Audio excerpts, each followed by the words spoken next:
conocemos gente,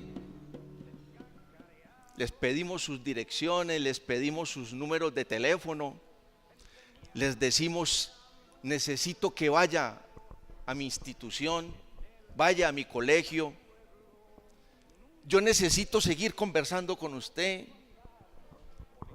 A los 20 días, otra vez, las cosas siguen igual.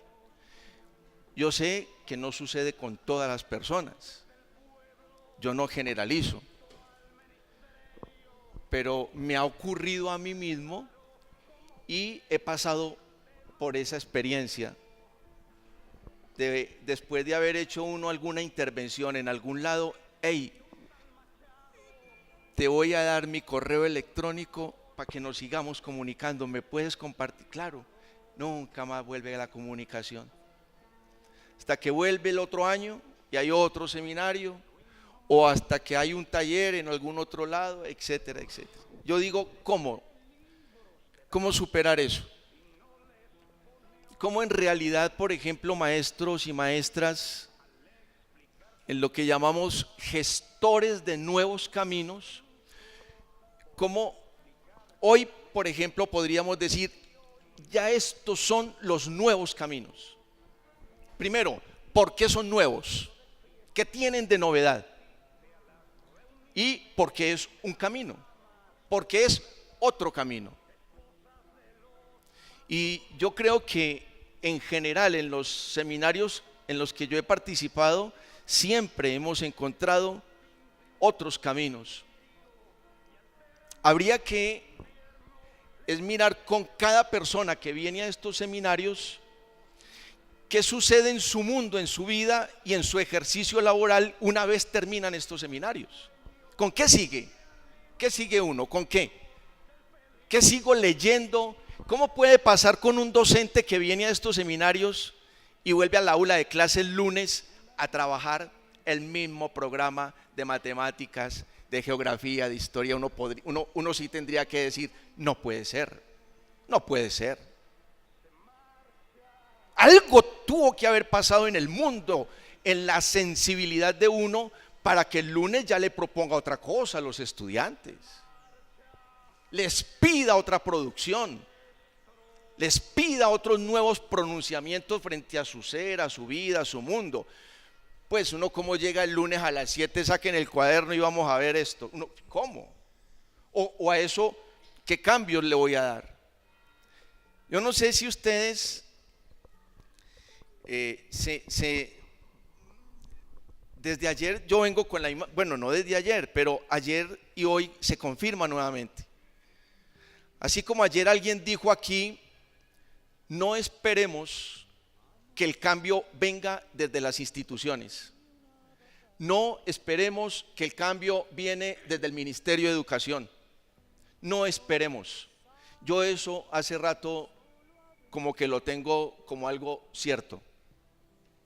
En la Ceiba hemos venido haciendo un ejercicio de los procesos colonizadores, donde las poblaciones rurales han tenido una historia permanente hasta hoy de parte de esas instituciones que Occidente creó e instaló en nosotros, y uno dice: no joda, ¿por qué no cambian las cosas? ¿Por qué las cosas incluso siguen peor? Y nosotros hemos encontrado una respuesta que no es la única, no es la última, y es que esas instituciones siguen operando hoy con sus mismas lógicas coloniales. Entonces no podemos esperar cambios. Y ayer hubo una experiencia aquí de unos estudiantes de lo que llamamos desde la educación formal, instituciones normatizadas, regularizadas, controladas, y van sucediendo cosas, como lo que los estudiantes ayer nos compartieron en torno a la experiencia de elección de personeros estudiantiles, de gobierno escolar, etcétera, etcétera. Pero uno dice: ¿y cuál es el cambio ahí? ¿El cambio es la manera de elegir el personero, el representante? ¿El cambio es en el programa que ese o esa representante plantea? O, por ejemplo, el cambio está en el concepto de justicia, en el concepto de gobernabilidad que ahí se está construyendo. Pero encuentra uno otras experiencias como las que ayer Javier, Julio César, Gustavo, y hoy Sara y Juan Diego Zuluaga, desde la rueda flotante, plantean aquí. Y le da a uno unas ganas, a mí por ejemplo, me dan muchas ganas de o irme a trabajar con usted o irme a trabajar con usted. Porque ahí están pasando las cosas que creo yo necesitamos. Eso, Juan Diego, de llegar al cuerpo político y construir la historia desde el cuerpo político y hacer memorias de nuestra evolución del cuerpo político para luego crear la didáctica de la tecnopoética. A mí me parece, qué pena con quienes están aquí en el recinto, a mí me parece que ahí hay un nuevo camino. Incluso yo me atrevería a decir, así lo escribí, y es que usted en una diapositiva ubica cuando llegan a un punto del tema de la alteridad. Y ya nosotros en un ejercicio que estamos haciendo de pedagogía sociocrítica, ya nos encontramos con ese concepto. Y hay un autor que se llama Emmanuel Levinas, que a sus inicios estudió mucho a Heidegger por el concepto de alteridad. Y cuando Levinas se dio cuenta que Heidegger estuvo de acuerdo con el proyecto de Hitler, se volvió el anti-heideggeriano más radical del mundo. Y dijo, yo no le puedo apostar a un ser que por un lado habla de esto y por otro lado aprueba el proyecto nazi. Y renunció a cualquier inspiración desde Heidegger. Y a eso él lo llama, entonces aparece en Levinas el concepto de alteridad radical. Y hoy, desde la rueda flotante, me parece que hay una aproximación muy grande a lo que podemos llamar alteridad radical. Y no es como alguien nos decía en un espacio, ustedes quieren es ahora inventar un nuevo diccionario. No. Pero fíjense ustedes, Boaventura de Sousa acaba de enviar un último documento, unos ensayos que él está escribiendo, en donde él dice los conceptos que nos faltan. Y Boaventura de Sousa se pone, él se pone de ejemplo en ese ensayo. Y Boaventura dice, yo he escrito sobre los derechos humanos, yo he sido un defensor de los derechos humanos, pero me acabo de dar cuenta que el sistema político, económico, globalizante capturó los derechos humanos para su beneficio. En tanto que sucede eso, Boaventura de Sousa está afirmando, nos jodieron con los derechos humanos, nos jodieron con el concepto de democracia, con el concepto de justicia, con el concepto de felicidad, con el concepto de libertad, con el concepto de solidaridad.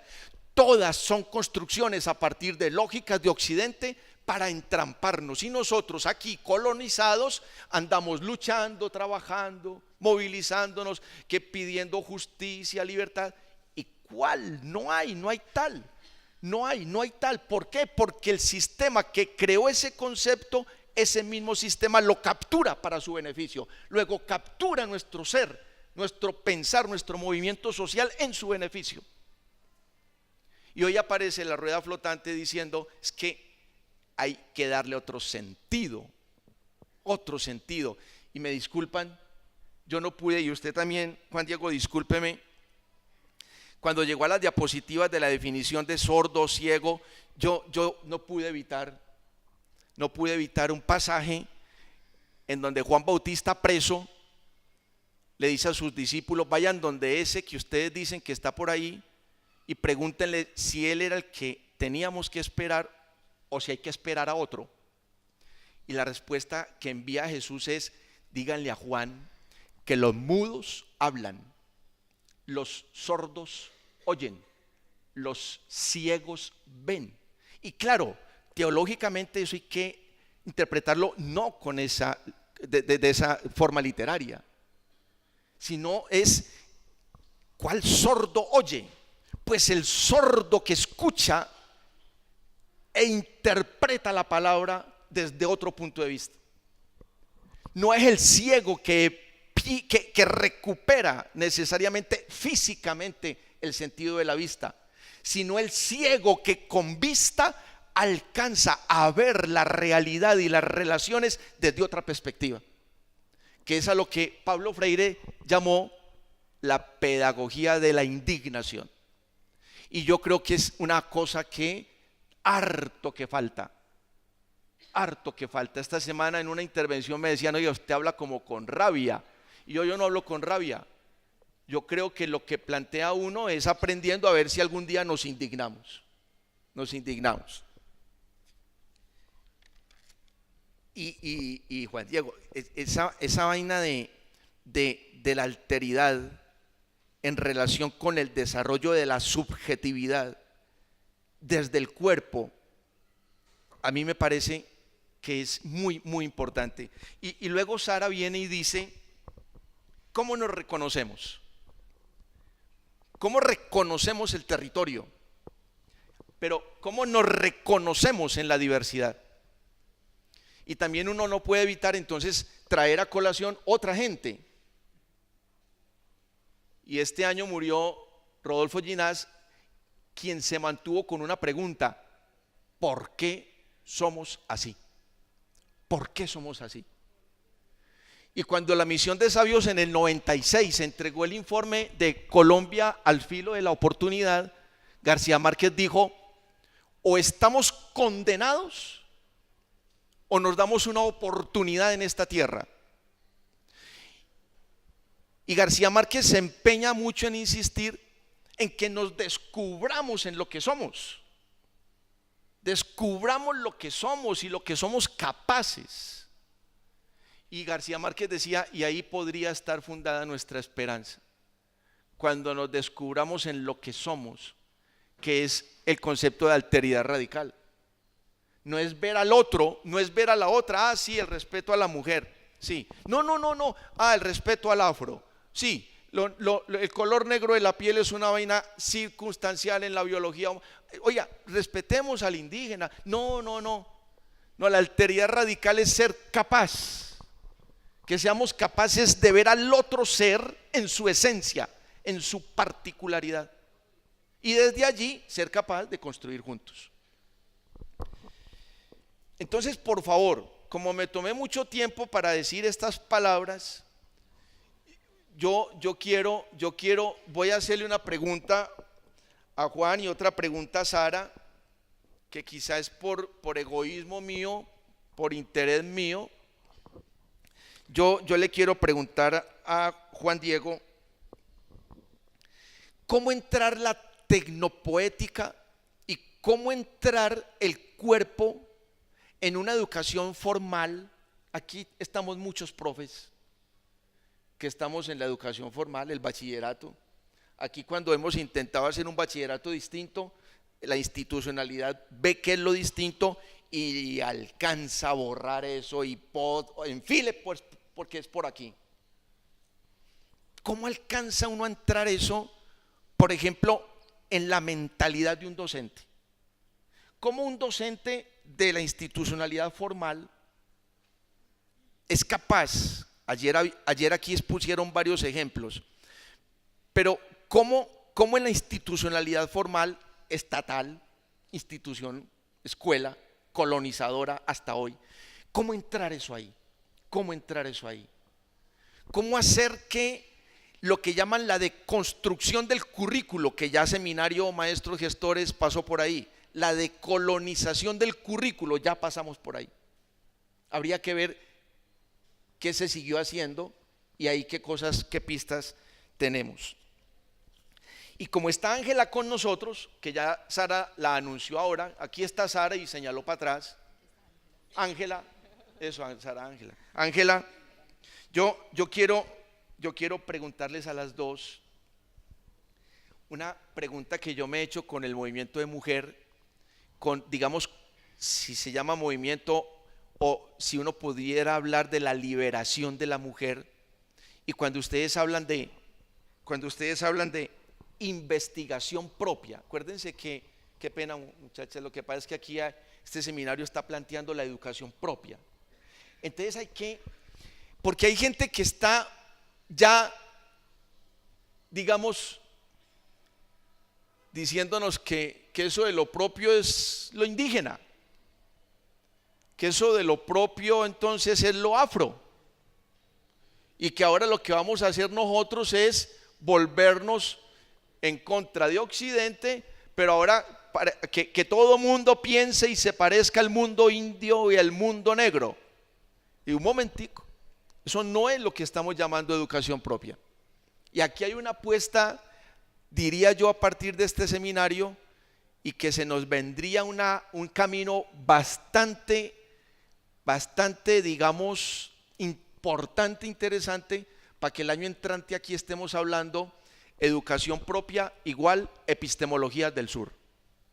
Y las epistemologías del sur no solo es América Latina. Las epistemologías del sur es África y es Asia y es América Latina. Y esos mundos cómo se encuentran para comprender otras formas de habitar este mundo.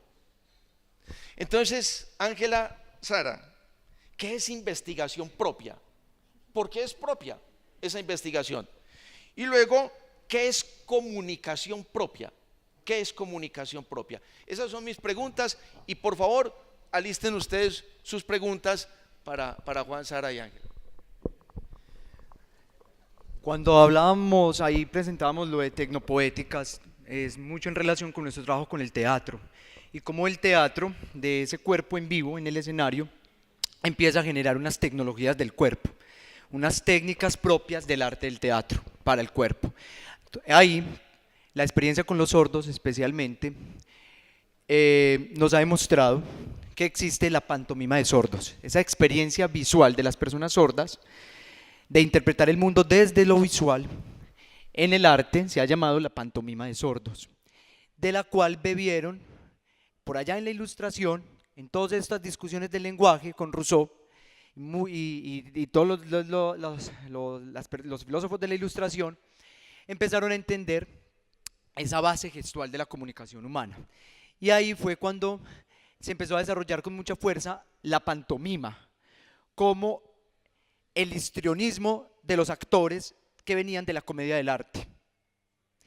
Es decir, la comedia del arte surge, existían las grandes comedias para los reyes, Shakespeare tenía comedias, se desarrolla la comedia en el barroco en España, pero habían unos comediantes por fuera de la institucionalidad y campesinos, y lo que se va a llamar como la comedia del arte.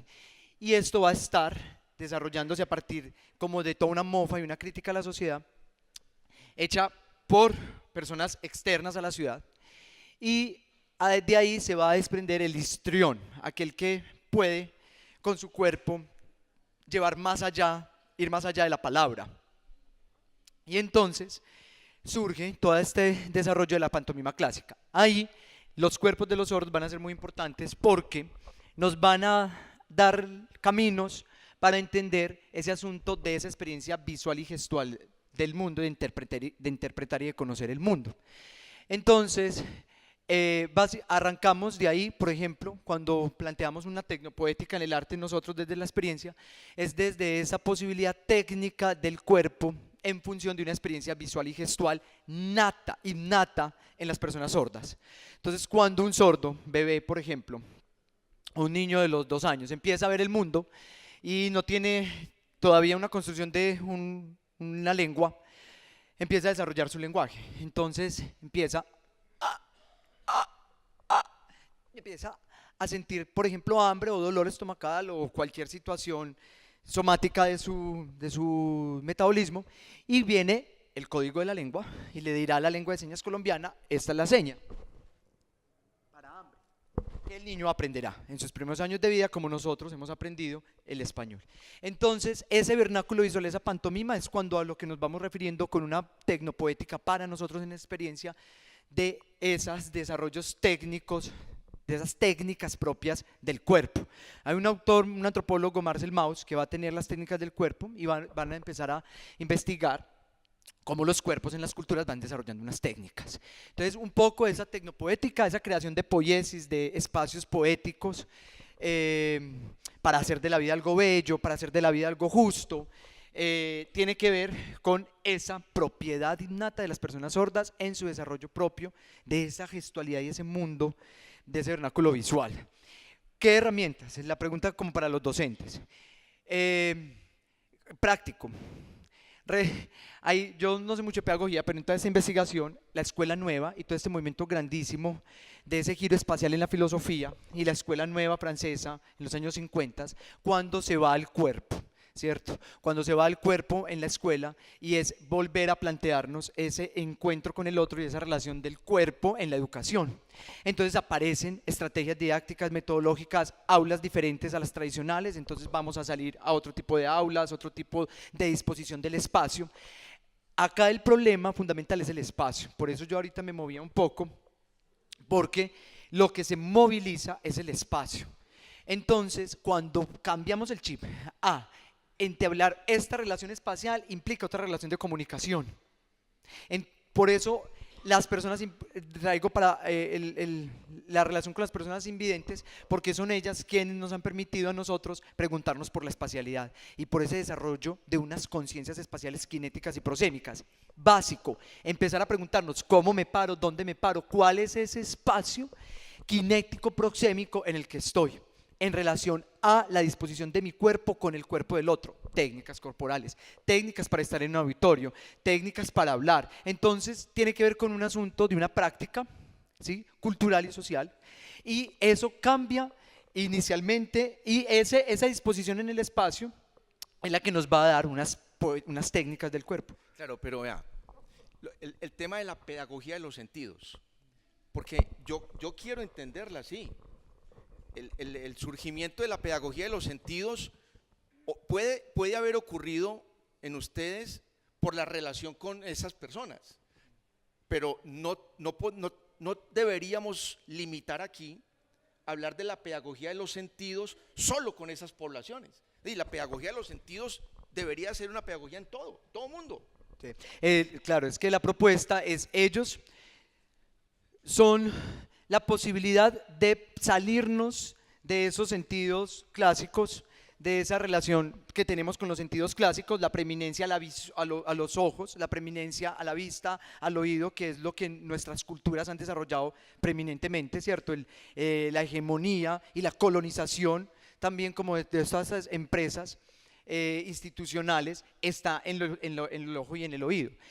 Y por eso acercarnos a las personas sordas nos da caminos y pistas para entender esa descomposición de esa lógica clásica de esos sentidos que nosotros en nuestra evolución de la especie humana hemos desarrollado, porque cuando salimos de ser cuadrúpedes a levantarnos, la exteriorización de la mano, liberar la mano, al liberar la mano liberamos la boca, al liberar la mano libero la boca, al liberar la boca surge la palabra o la posibilidad de ese asunto del pensamiento, pero primero está la mano, ese rastro que deja la mano, esa huella que imprime la mano antes de que llegara la palabra. Esas técnicas que fuimos desarrollando con el cuerpo, esa liberación de la mano como exteriorización del pensamiento, de la técnica, de lo que puede hacer, ahí es donde aparecen estas técnicas del cuerpo. Por eso los sordos y los ciegos lo que hacen es ampliarnos la percepción, porque una persona sorda que se ha ensordecido, no nació sorda, o un ciego que se ha ensordecido, muchas experiencias, Medellín tiene muchos altos niveles de ruido, y es impresionante porque muchas personas adultas de Medellín han estado perdiendo la audición. Cuando uno se ensordece o se va encegueciendo, es otra relación diferente con los sentidos. Entonces, cuando llaman la atención, es que los sentidos, hay que ampliarnos en la percepción de los sentidos, es por eso, porque los sordos han ampliado la percepción de la visual en otro código, y los invidentes también han ampliado esa percepción, por ejemplo, de lo espacial. Es como en la posibilidad que ellos nos brindan de entender la ampliación de la percepción. Vale, gracias, Juan. Mientras usted va leyendo estas preguntas, ustedes toman la palabra Sara Ángela. Hola, hola. Bueno, entonces les voy a contar como un poquito porque estoy aquí sentada, que también. Entonces, mi nombre es Ángela Ramírez, soy estudiante de la licenciatura en Lenguas Extranjeras de la Universidad de Antioquia y vengo participando del proceso que tiene la compañera Sara y Erika dentro del resguardo indígena de San Lorenzo porque también soy de allá, soy en Verachamí, mis padres también son indígenas. Entonces empiezo a escuchar el proceso de ellos, todo para ir a lo de la investigación propia, del proceso de ellas que están trabajando con la comunicación, que quieren contar las historias de las mujeres a partir de la radio, de la música y entre tantas cosas. Entonces me llamó mucho la atención, pero yo les preguntaba como, bueno, ustedes están llegando a los jóvenes, a las niñas, a los mayores, a todos por medio de la comunicación, por cierta teoría con los talleres de derechos sexuales y reproductivos, que eso se ve mucho en el resguardo, pero también me proponían ellas cómo trabajarlo de otra forma. Entonces aquí en Medellín yo empecé también a estudiar teatro y decía como, bueno, hagamos un proceso de investigación a partir del teatro. Ustedes tienen mucho trabajo recogido con las historias de las mujeres, de las jóvenes, y, y no creo que a todo el mundo le guste la comunicación o les guste sentarse allá a escucharlas un rato, porque todo el mundo tiene diferentes maneras de aprender, todo el mundo se mueve en diferentes campos, y hemos descubierto que en San Lorenzo hay mucho talento para las artes, para la música. El movimiento del teatro no ha sido como muy fuerte, entonces que digamos que llegué ahí a apoyar esa parte y nos encontramos que, que hay muchas historias, las historias de las mayores, cómo las podríamos plasmar en una obra de teatro que le llegara al público, porque allá la gente también es muy visual, les llega mucho todo lo que es imágenes y que sea desde un escenario y el mensaje que les va a llegar. Entonces trabajemos esas problemáticas o esas cosas que se están viendo aquí relacionadas con el tema de la mujer a partir de una obra de teatro, pero que todo sea como basado en la realidad de lo que está pasando, porque se escriben muchas historias de mujeres, problemáticas sociales, pero desde otras miradas externas. Entonces, ¿qué tal si se construye un guión a partir de lo que se está viviendo acá? Pues no nos vengamos a inventar nada. Entonces, así empezamos a trabajar el proceso con la escritura, conociendo las historias, haciendo entrevistas a las mayores, a los jóvenes, lo que pensaban acerca de lo que se está viviendo en torno a la mujer. De allí, entonces, elegimos un grupo cultural que hacía teatro, pero de una manera diferente. Entonces, bueno, si usemos el arte, yo pienso que el arte debe usarse para decir algo también, dejar un mensaje a las personas, una reflexión, y más cuando se trata del mismo contexto. Entonces, hablemos de la mujer, porque de la mujer allá casi no se habla. Pues no, la mujer sí está como por allá, la que está en la casa, la de la huerta, y esas son historias muy bonitas, pero como nosotras tenemos una conciencia un poquito, pues ya estudiando muchas cosas, que la mujer también debe seguir adelante, debe decir, debe sacar su voz. Hagámoslo en una obra de teatro, porque para que las mujeres que nos vean también digan como yo sí puedo, pues esto es una realidad y yo tengo voz, tengo voto, puedo hablar dentro de mi resguardo.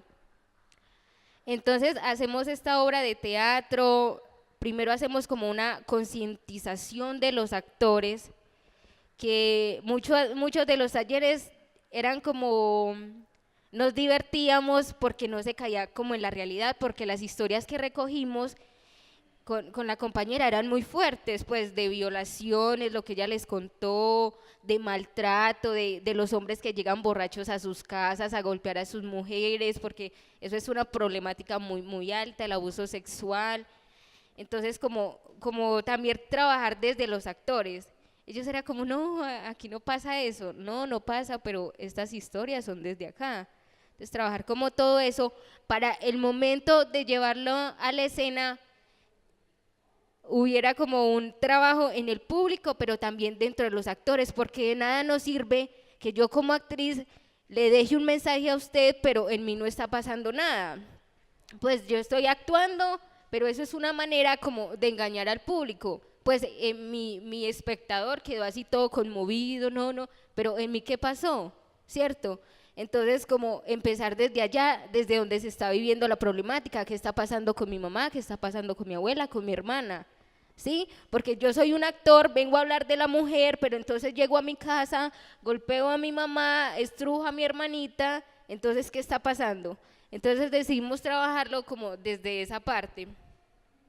Después, como no podíamos hacer tan literales algunas formas de expresión o algunos golpes dentro de la escena o muchas cosas, decíamos, dentro del guión escribíamos muchos mensajes por parte de nosotras que queríamos que las mujeres escucharan. O sea, había parte del texto que era de las historias de las mujeres dentro del resguardo, pero también le pusimos como nuestro toque.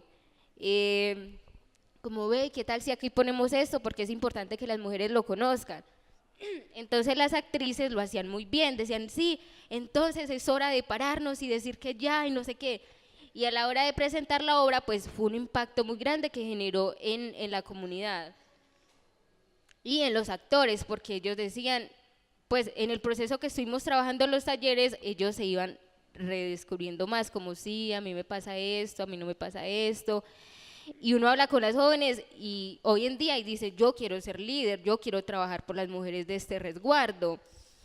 Pero, bueno, volviendo al día de la obra, fue muy bonito, hubo trabajo con los actores, con el público, se generó un conversatorio y listo, dijimos como el trabajo está hecho, maravilloso, espectacular. Entonces pues les llegó mucho a la gente, los actores supieron hacer su trabajo, pero yo luego me pregunto, y le pregunté a Sara, y yo, Sara, yo siento que dentro de esa radionovela y de esa obra de teatro estaba más el mensaje que nosotras queríamos dar a las mujeres, pero no el mensaje de las jóvenes. Eso no lo estaban sintiendo ellas no son capaces de pararse y decir que nos liberemos. Nosotras estábamos como diciéndolo, haciéndoselo saber al público y me cuestionaba como cuándo va a ser el día que ellas sí sean capaces de decirlo sin necesidad de ser en una obra de teatro o de ese tipo de cosas. Entonces Sara me liberó un poquito y me dijo, no, eso sí pasa, sí hay mujeres que lo dicen, y yo, bueno, pero sí, todavía me quedó como ese cuestionamiento. Muchas gracias. Bueno.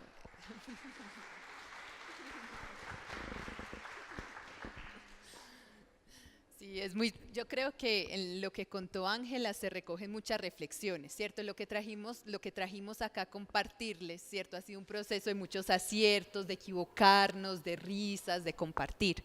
El proceso no ha sido como una investigación donde ya sabemos todo, sino ha sido esto: confrontarnos y discutir para construir nuevas metodologías. Entonces, esta pregunta de Ángela también la han hecho los jóvenes allá y por eso llegamos al rap y así es que partimos. Y yo creo que esta es la idea de la educación propia. Hay un cuento que dice que cuando uno utiliza mucho las palabras sin saber su profundidad, su esencia, van al hospital. Yo creo que lo propio ha ido al hospital, ¿cierto? Lo hemos utilizado mucho. Pero cuando uno ya empieza a aterrizar, ¿cierto?, estas ideas, lo que queremos construir, lo que queremos contar, es ahí donde empieza la educación propia. Y es importante también situarla, porque la educación propia nace en el movimiento indígena en los años 70 como una reivindicación política que también iba con la tierra, con el territorio. Entonces, claro, la educación propia en un contexto indígena, que también hay que saber que los pueblos indígenas son muy diferentes, tiene ciertas demandas, cierto contexto. Entonces, por ejemplo, ustedes vieron en el video, hay una líder que está hablando, es que nosotros tenemos que escuchar a los ancestros y hay espacios de participación. En la ciudad no va a ser lo mismo, pero hay que ver cómo se aterriza esos espacios donde podemos generar esa comunicación. La comunicación propia indígena ha tenido también muchos avances, muchas reflexiones por lo mismo, porque también surgió una necesidad y esa comunicación en el fogón, en la fogata, dio unas bases. Esos mayores que decían cómo se comunicaba, ¿cierto? No es solo ver las problemáticas, es también ver ese conocimiento, que ya habría que discutir cómo sería con epistemologías del sur, porque también hay una propuesta de recoger los conceptos en la vida. Y a nosotros Luis Guillermo Vasco, que es un antropólogo que estuvo en todo ese proceso de educación propia, también nos ayuda a ver que en la vida están los conceptos, ¿cierto? El momento que una señora está haciendo una actividad, eso, ¿cierto? Es una manera de pensar, ya es cómo lo vamos a investigar con ella, cómo lo vamos a comprender y a comunicar. Entonces sí creo que para lo propio, tanto para la educación y comunicación, que para nosotros ha sido eso del pensamiento de Nepono Banía, que nos ha ayudado a ver que la escuela de comunicación está lo investigativo, está el arte, también en los contextos para ustedes, que a mí me parece que es muy bueno poder hacer esa reflexión aquí con los maestros, es eso. Ahorita una señora se me acerca y me decía, y mis jóvenes también, sí, es que hay que ver todos qué estamos viviendo y cada vez los conceptos van a estar más relacionados con lo global, ¿sí? Entonces por eso les di el ejemplo al final de una amiga de Haití que también hacía teatro, entonces con Ángela se generaron esas discusiones. Esos son los conceptos que tenemos ahorita, no es lo mismo la educación propia en los años 70 que ahorita, pero cómo nos vamos a seguir uniendo. Entonces esa es la reflexión. Yo voy acá a responder esa pregunta y voy a empezar como a recoger un poquito lo de los sentidos ahora, porque esa es la pregunta grande que yo me hago con los chicos sordos y ciegos, y tiene que ver las sociedades, lo que hacen es refinar el sentido en unas lógicas comerciales y capitalistas. Entonces el gusto, ¿quién accede a la comida gourmet? Cuando se populariza la comida gourmet y se refina el gusto, cuando se refina el olfato. Entonces ahí, por eso, el desorden de los sentidos también tiene que ver con el refinamiento del gusto, con el refinamiento de lo que percibimos y lo que hacemos en ese cuerpo ciudad, porque somos la ciudad. Entonces un poco para rematar, que me parecía importante, porque los sentidos nos toca a todos, ¿cierto? Bueno, y los sentidos, hay un asunto de la sinestesia. Yo escucho y puedo tener un sentido de lo que escucho, pero porque conecto también con lo que olí. Helen Keller, toca el agua, toma el agua, crea el concepto de agua, de tierra. Entonces hay una relación de todos los sentidos. Entonces la pregunta, me dicen que, ¿cómo se aplaudiría en lengua de señas? Aquí, muy bien, somos bilingües, eso, se aplaudiría en lengua de señas. Si no hay una escucha, hay una manifestación del cuerpo. Y la otra pregunta, bueno, tiene que ver un poco que hacia dónde vamos con la rueda flotante. Nosotros teníamos hasta hace 3 meses una casa allí a 2 cuadras en alquiler, 2 años y medio. La entregamos porque somos una corporación muy pequeña, una empresa muy familiar. Y nos agotamos de la gestión cultural, nos agotamos de las políticas públicas, nos agotamos de todo el trabajo administrativo. Y también un poco el nombre de la rueda flotante surgió en el 2012, cuando la creamos, porque queríamos un lugar, un espacio. Entonces apareció la rueda como lugar, como espacio. Y además entonces dijimos, ¿qué hacemos con esa rueda? Bueno, que ruede como la gran invención de la rueda. Pero dijimos, no, pues ayer hablan de las modernidades líquidas, de los amores líquidos, de todo este mundo de la virtualidad, de todo este mundo flotante en el que estamos, en las dimensiones, las realidades aumentadas, ¿cierto? Vigílate que te estoy vigilando porque hay cámaras en todas partes. Entonces dijimos, juguemos, encontramos referencias en el surrealismo, encontramos referencias en el arte, Duchamp, y dijimos que flote. Entonces apareció una rueda flotando. Imposible una rueda flotar porque es la máquina que va. Entonces esa rueda puso a flotar y desde un inicio queríamos hacer proyectos itinerantes sin espacios. Además la ciudad hace 6 años era otra dinámica. El metro hace 10 años no tenía la movilidad que tiene hoy. Las migraciones han cambiado. La compañera hablaba de las velocidades en las que vivimos. Entonces tocaba meterle como, hey, vamos despacio porque hay que hablar del caminar y de la lentitud en el mundo en el que el planeta se ha inclinado y va más rápido. Entonces empezamos a pensarnos en que no, vamos a intervenir, a caminar, a derivar, a ir a las comunidades, y ese fue el trabajo que hicimos desde el 2012 en todo el Valle de la Burrada. Hemos trabajado con muchas instituciones con discapacidad donde vamos a ofrecer talleres y asuntos, y creamos el Laboratorio Nacional. Empezó el año pasado como un asunto muy regional, Laboratorio Nacional en lengua nativa, investigando la lengua nativa, y este año pues lo hemos ampliado a nivel nacional. Ha sido muy difícil porque toda esa autogestión, a veces las secretarías y las municipalidades como que se tocan, entonces hemos ido a todo el departamento de Antioquia, a todas las subregiones donde hay comunidades de sordos y colegios de sordos en toda la investigación. Por ejemplo, una experiencia muy bonita fue en Dabeiba el año pasado. En Dabeiba hay comunidad en Veracatío que todavía las mismas comunidades se han cerrado. No es que no hayan desarrollado la lengua escrita, pues llevado su lenguaje. Ellos sí lo han hecho, las hermanas, las Lauras, que llevan trabajando allá 100 años, nos decían qué hacer, porque estas comunidades en Veracatío todavía están muy resistentes a pasar toda su tradición a la escritura y toda su lengua y su cosmovisión a la escritura. Sordos con su propia lengua de señas en Veracatío y español. Entonces ha sido un trabajo hermosísimo a nivel regional. Los invito, los que quieran trabajar con nosotros, nos vamos a andar Colombia. Estuvimos hace un mes en el Chocó. El Chocó, hay pueblos cerrados por la guerra. Con el proceso de paz empezaron a abrir pueblos. Ya uno puede ir al Chocó, a algunos pueblos en la selva, donde hay comunidades de sordos. Los invito para que nos vamos para Bahía Solano y Nuquí, donde hay comunidades de sordos nativos, hablando en lengua de señas nativas, a investigar. Los invito para que nos vamos para Villavicencio. Los invito para que nos vamos para el Guaviare, donde hay comunidades de sordos. Y alrededor de los sordos van llegando los invidentes. Ese es como el proyecto de la rueda un poco, al entregarla casi cansados de la inclusión, como lo nombrabas ahora, los conceptos, el problema, el paradigma, los derechos humanos. El problema de la inclusión y la discapacidad, eso fue muy revelador, gracias, porque el concepto se ha usado para también como tergiversar. Hasta ahí, muchas gracias. Tranquilo, espere. No, yo sé, tiene tanto para decir que se apresura ahí con la palabra. Pero lo que pasa es que queremos escuchar gente de ustedes que quiere preguntar. Entonces, ¿cómo vamos a decir que abrimos un diálogo y ustedes no pudieron por lo menos 2, 3 personas intervenir? Bien puedan, por favor. Estoy muy contento de haber podido asistir a este evento. He venido a aprender, pero aprender de la práctica de todos estos jóvenes que han intervenido de ayer hasta hoy.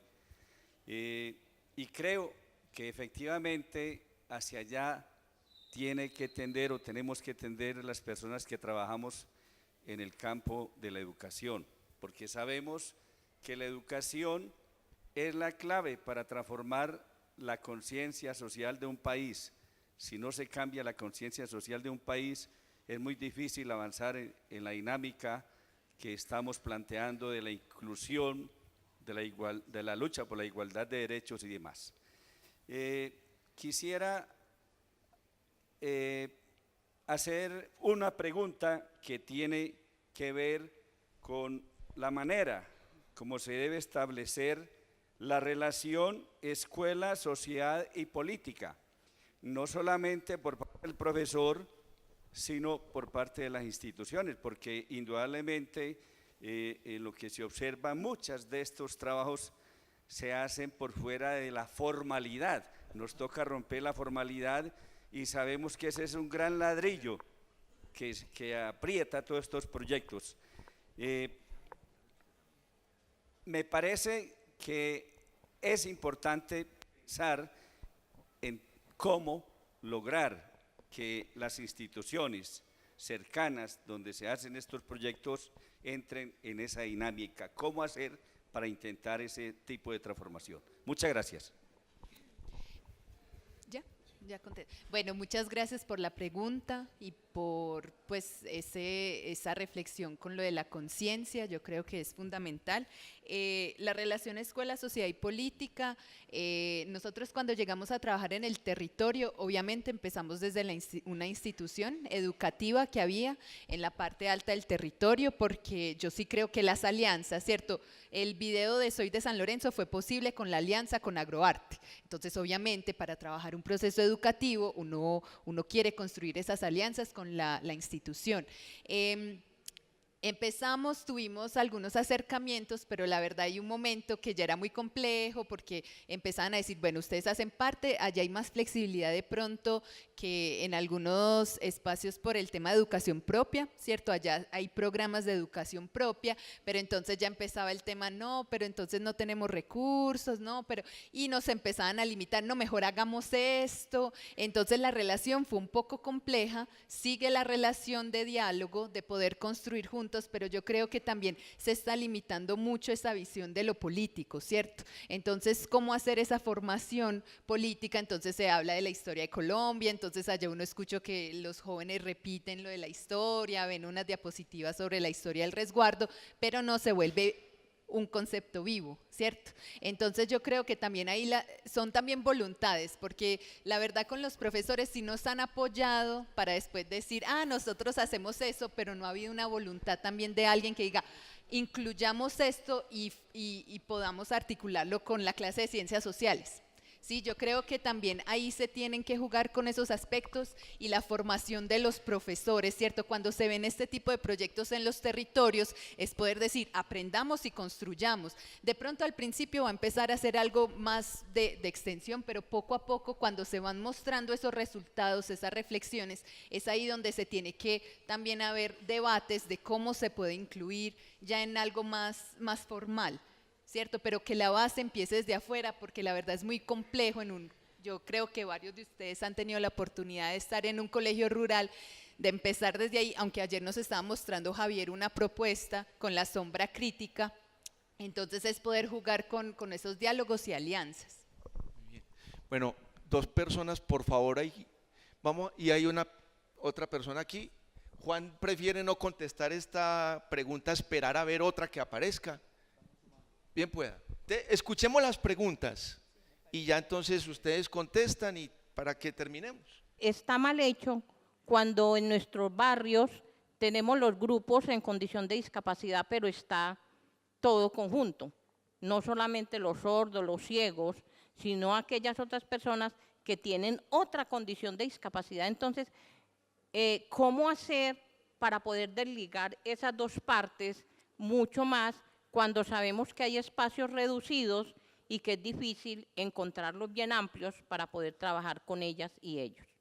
Y para Sara, los grupos de mujeres en la ciudad de Medellín, muchas veces logramos conseguir algún recurso para trabajar con las mujeres, pero entonces escuchándote, miro que esa identidad propia que estamos haciendo nosotras es cuando le decimos a las jóvenes, a las adultas mayores, empiece pues ahí lo llamo yo y lo meto, identidad propia, cuando usted misma escriba su historia de vida, porque es que en este país los únicos que escriben la historia de vida de las mujeres son los hombres, nosotras no nos atrevemos, y ahí es donde entonces yo quisiera entender eso, porque entonces de aquí en adelante me tengo que replantear, porque a mí me dan para dictar un taller y me dicen, el taller que le va a dictar a las mujeres es sobre equidad de género, derechos y deberes, pero a pesar y todo, pues hacemos los mandalas, les damos como otras ideas. Entonces quiero mirar si desde ahí estamos haciendo identidad propia para que la mujer empiece a expresarse, porque si la mujer solamente va a contar, es que a mí me pasó esto y esto, pero no se atreve ella misma a hacerlo, ¿cómo entonces nos queda? Muchas gracias. Bueno, yo soy Lina Mar González, voluntaria en salud comunitaria, estudios en salud pública y salud preventiva. Fue muy modesto Juan Diego porque solamente respondió a la pregunta, pero no leyó a los estímulos que le hice, entonces los voy a hacer en público. Entonces por eso me tomé la palabra. Entonces, a ver, Juan Diego, realmente su labor me parece muy linda, muy noble de su parte y felicitaciones. Dios le bendiga porque es inclusión a este tema de incluir en el arte de manera pedagógica y adecuada esta situación de discapacidad, que más que discriminación yo lo llamo desamor. Hay una pandemia de desamor y hay que ir entrando en estos aspectos. Entonces, felicitaciones porque ya la pregunta la respondiste. Y a Sara, Sara, también felicitaciones pues a este proyecto, sino que te la quise leer porque de pronto no me entendías que escribí de afán. Dice, la pregunta es, sin antes felicitarle por su pasión, armonía y juventud pues y belleza en este proyecto tan lindo, y a la protagonista también pues tan especial, tiene pues una capacidad de fluidez en su comunicación fascinante, espero que no haya perdido también su lengua indígena. Dice así: cuando usted menciona y transmite el mensaje de la partera indígena, usted mencionó que usted habló con la partera indígena cuando la visitó y ella le contestó: yo a tanta gente que traje al mundo y ya nadie me visita. Esas palabras me llegaron al alma. ¿Considera usted que debemos motivar proyectos que hagan referencia a erradicar el abandono y evitar la extinción de las artes ancestrales como las de las parteras? Eso sí, con acompañamiento idóneo, ya que hemos evolucionado médica, social y culturalmente. Y ahí hay un ratico de envidia. Desde que empezamos con esto de la transformación de muchas personas que ya se gradúan en determinada, entonces van viendo competencia toda, pero tenemos todavía mucho que rescatar. ¿Por qué abandonar y por qué olvidar estas partes ancestrales? Muchas gracias. A usted, por favor, otra pregunta ya. ¿Atrás hay alguien que quiere hacer alguna pregunta? No. Señor, bien pueda. Bien, buenos días. Yo soy Alonso Quirós, cofundador del Movimiento Pedagógico. ¿El micrófono está funcionando? Sí, hace muchos años nos dimos a esta tarea de desarrollar unos pensamientos por el saber y la cultura desde FECODE y seguimos trabajando. Yo soy el director de Corposides. La pregunta es para el moderador y los organizadores y todos y todas. Mucho gusto. Llevamos mucho tiempo identificando, valorando, sistematizando experiencias sociopedagógicas muy significativas y escribiendo de ellas en diversos ámbitos y contextos. Nos pareció muy importante el evento en dos escenarios bien interesantes, como son la muestra de experiencias significativas con diversos enfoques. Segundo, también la persistencia aún de ideas, de propuestas significativas que siguen tejiendo posibilidades alternativas. Pero pregunto más para dejar la reflexión, no tanto para que me entreguen ahora una respuesta. ¿Qué pasa luego de este evento? Y de muchos a los cuales asistimos en el orden nacional y local, internacional. Debemos estructurar una red de experiencias sociopedagógicas que nos permita cualificarlas, que nos permita que afecten la práctica pedagógica del maestro y la maestra en su contexto y que podamos tener la posibilidad de que seamos propuesta alternativa, no para competir con la institucionalidad estatal, sino para generar un movimiento de saberes y de oportunidades que enraice un desarrollo nacional alternativo. No estoy preguntando, vuelvo y lo digo, pero en lo que observé ayer y hoy me quedan estos interrogantes. Horizonte, ¿para dónde vamos? Muchas gracias. ¿Alguien más, por favor? ¿Tiene alguna otra pregunta? Profesora, ¿sí va a preguntar? Era ayudar a que se aclare que Rodolfo Ginás está más vivo que nunca. Tú ahora dijiste que había fallecido y no, es incluso uno de los invitados a la fiesta del libro y la cultura. Entonces, yo creo que quisiste hablar de otra persona y te confundiste de nombre. Sí. Pero es que ya muchos estábamos empezando un duelo y no, gracias a Dios sigue vivo. Bueno. Quise hablar de Emilio Yunis. Eso. Entonces, valga la aclaración. Muchas gracias. Y lo otro era para Sandra, que quedé con una inquietud respecto a que cuando estabas en la investigación y hablando de las parteras, decían que desde el catolicismo se consideraba pecado en la labor de la partera. Y me llamó la atención en qué época pudo haber sido, porque yo conocí, pues estuve con Lauritas, donde antes ellas eran las que buscaban las parteras en lugares donde no había otra forma de ayudar a las mujeres a su buen parir. ¿Alguien tiene preguntas por acá? No. Juan, bien pueda. El asunto, por ejemplo, cuando nos planteamos la escuela, ese asunto tan institucional con la política, con la educación. Acá, por ejemplo, yo que vengo como incitando y provocándole a los jóvenes sordos con los que trabajo y los invidentes toda esta propuesta de investigación también, de exploración de metodologías de investigación también. Con los sordos que venimos trabajando, algunos son jóvenes que no han estudiado el bachillerato de acá de Medellín, y últimamente nos hemos estado encontrando con sordos y con los que estamos trabajando que ya están, por ejemplo, estudiando Derecho en la Universidad de Medellín o estudiando licenciatura en Deportes en la San Buenaventura. La invitación acá habría que cambiar todo el chip, hacer clic diferente a todo el sistema, porque deberían estar los sordos acá, como las experiencias en Brasil, por ejemplo, que es uno de los grandes países del mundo, donde hay más de 2.000 sordos, más no, por ahí 2.000, 1.000 y punta sordos, magísters y doctores dando clases en las universidades de Brasil, de astronomía, de medicina. Entonces, si entendemos que el clip, por ejemplo, de la inclusión cambia y que aquí toda esa socialización la hiciera un sordo en lengua de señas, verían otra potencia de otro cuerpo y de otra forma de crear conocimiento.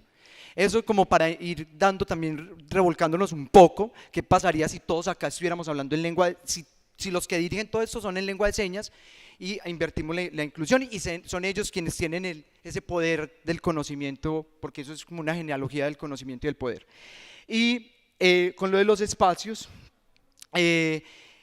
uno es como un nivel de la espacialidad, no solamente con la discapacidad, sino con todo, ¿sí? Somos cuerpo, las fronteras que tenemos llegan hasta donde llega nuestro cuerpo.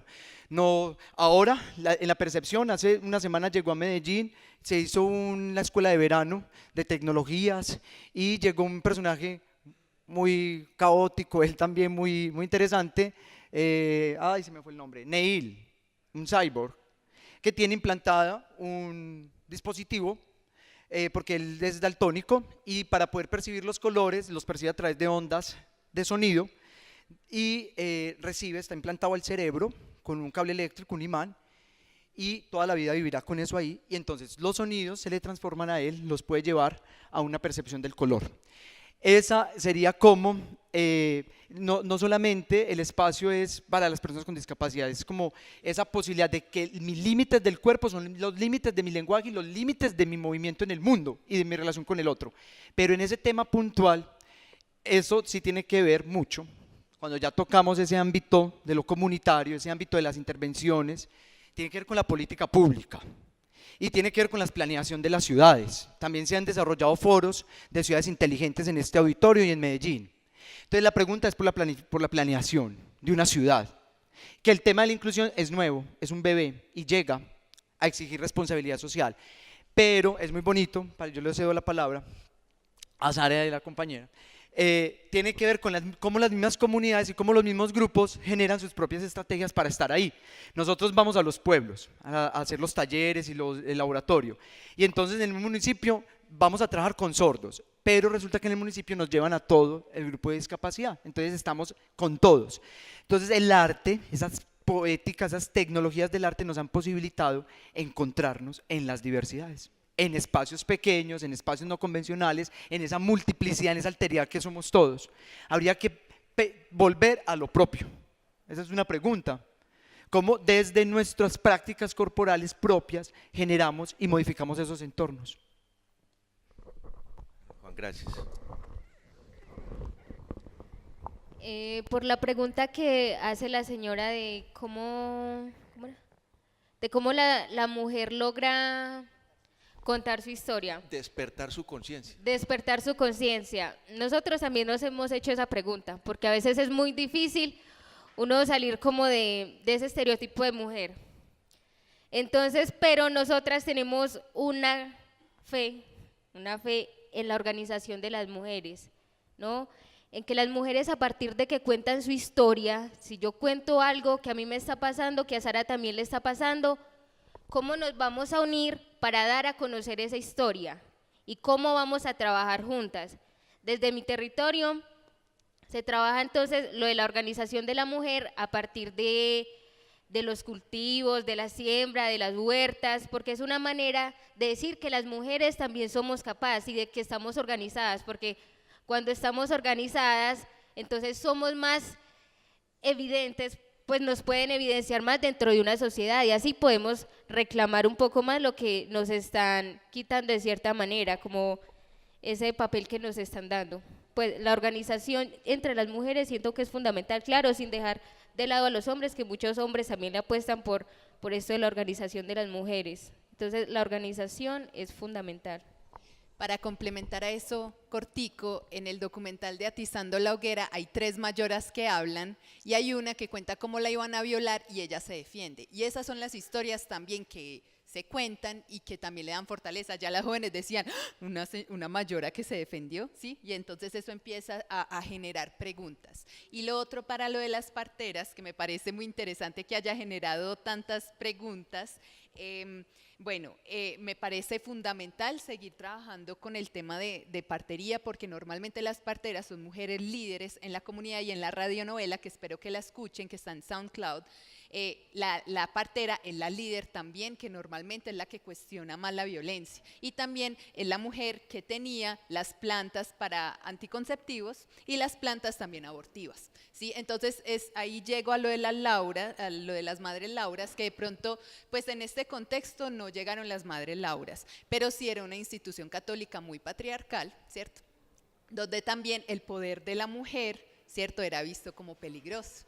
Y yo creo que eso pasó en Europa, pero también pasó aquí, porque aquí también se implementó lo que pasó allá con la Casa de las Brujas. Aquí cuando se llegó, las mujeres eran vistas como mujeres que tenían poderes de plantas y también capaces de regular la fecundidad y tener control sobre el cuerpo de la mujer. Entonces, y sí escuché muchas mujeres, de hecho una niña de 13 años que fue violada quería abortar, y una señora le dijo, yo tengo la planta, porque es muy complejo en ese contexto. Y la mamá dijo, no, porque eso es un pecado, ¿sí? Entonces también hay que ver cómo se van tejiendo esas opresiones, y yo ahorita estoy haciendo la maestría en salud colectiva y mi tema va a ser las parteras, ¿sí? Por todo eso que surgió, porque las parteras es un punto donde las mujeres también empiezan a contar sus historias y se seguirá trabajando investigación, pedagogía y comunicación desde la salud propia, pero también desde la investigación y comunicación. Y una cosa es tener parteras en una comunidad en ausencia de un médico o de un doctor y acudir a ella por ese vacío. Otra cosa es la partera en función de la espiritualidad y la comprensión del mundo y la vida de ese niño o niña que viene a nacer. Y todo el ritual que sigue posterior al parto. Entonces, es una cosa distinta. Y hoy es la disputa entre la medicina occidental y la medicina propia en términos de por qué conservar parteras, para que asistan a un parto o porque hay toda una cosmovisión en la cual hay que fortalecer el parto y la mediación es la partera, pero es el parto, el acto, en la cosmovisión del mundo indígena es la esencia allí, ¿no? Juan, muchas gracias. Sara, Ángela, muchas gracias. Y muchas gracias a maestros, a maestras, gestores de Nuevos Caminos por esta invitación a este evento.